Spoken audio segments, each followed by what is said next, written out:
Hey, this is Florian, OnlineTennisInstruction.com. In today's video, we want to take a close look at Roger Federer's backhand volley. Now, in the previous video, we looked at his forehand volley.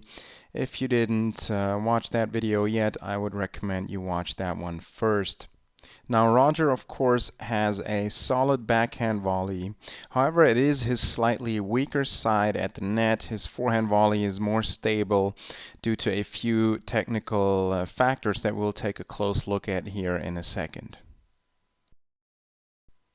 Now, the analysis always has to start with the grip.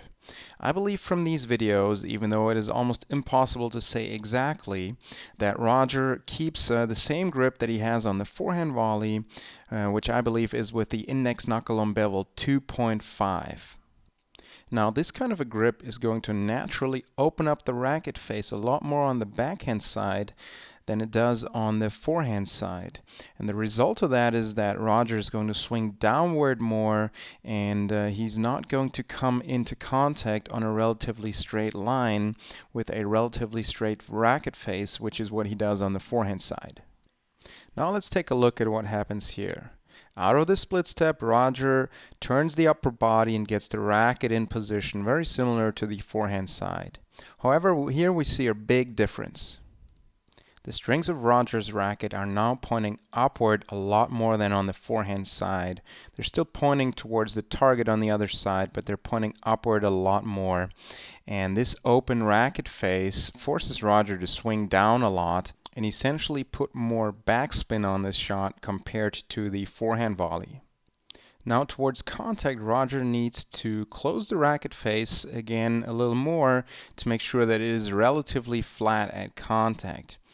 Now right here we can see that Roger manages to do just that, and he almost always does. But then once again, he's Roger Federer. For the average club player, it is a lot more difficult to get the racket face into this position at contact if the strings are pointing up beforehand.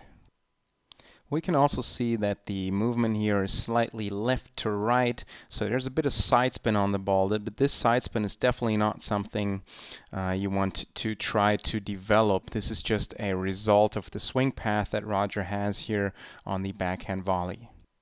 So what does this mean for your backhand volley?